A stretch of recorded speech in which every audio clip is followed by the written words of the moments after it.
নমস্কার বন্ধুরা, আমি সুমি। আপনারা দেখছেন সুমির রান্নাঘর। আজ কিন্তু রান্না করব দই পটল। চলুন তাহলে রেসিপিটি শুরু করা যাক।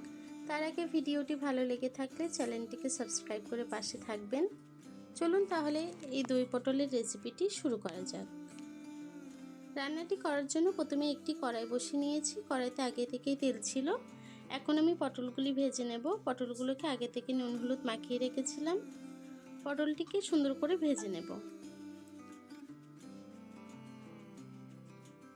পটলটিকে এপিট ওপিট করে খুব ভালোভাবে পটলটিকে ভেজে আমি নামিয়ে নেব। পটলটি ভাজা হয়ে গেছে, এখন নামিয়ে নেব।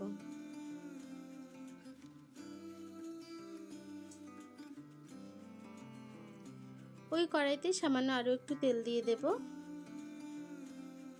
দিয়ে দেব কিছুটা কালো জিরে ফোড়ন, দিয়ে দেব পেঁয়াজ কুচি। পেঁয়াজ আর কালো জিরেটাকে আমি একটু নেড়ে চেড়ে ভেজে নেব।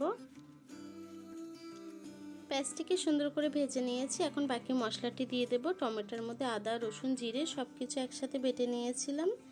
সেই মশলাটিকে দিয়ে আবারও একটু নেড়ে চেড়ে মশলাটিকে কষিয়ে রান্না করে নেব। একটু কষিয়ে রান্না করে নিয়েছি। দিয়ে দিলাম সামান্য একটু জল, যাতে মশলাটি পুড়ে না যায়।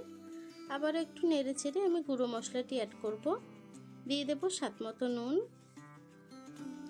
দিয়ে দেব হলুদ গুঁড়ো, দিয়ে দেব ঝাল লঙ্কার গুঁড়ো,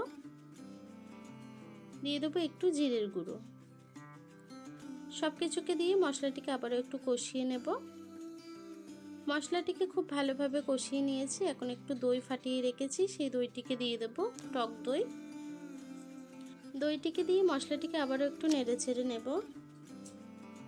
মশলাটিকে খুব ভালোভাবে কষিয়ে নিয়েছি। এখন সামান্য একটু চিনি দিয়ে দেব।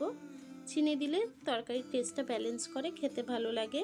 চিনিটিকে দিয়ে আবারও একটু নেড়ে ছেড়ে আমি জল দিয়ে দেব। একটু মাখা মাখা হবে যেহেতু দই পটলটি, তার জন্য আমি সামান্য একটু জল অ্যাড করলাম।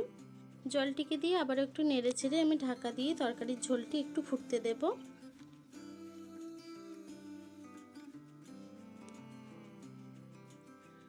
তরকারির ঝোলটি কিন্তু খুব সুন্দরভাবে ফুটে গেছে। এখন আমি ভেজে রাখা পটলটিকে দিয়ে দেব।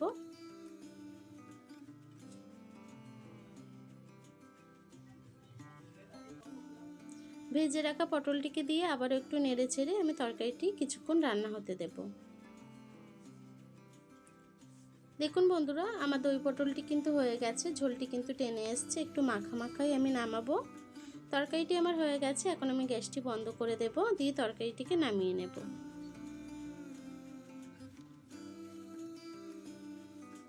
খুব সহজেই কিন্তু এই দই পটলের রেসিপিটি আপনারা বানিয়ে নিতে পারেন। দেখুন বন্ধুরা, আমার দই পটলটি কিন্তু হয়ে গেছে। আমার এই সিম্পল রেসিপিটি আপনাদের কেমন লেগেছে কমেন্ট বক্সে জানাতে ভুলবেন না। আর এতক্ষণ ধরে আমার রেসিপিটি দেখার জন্য আপনাদেরকে অসংখ্য ধন্যবাদ।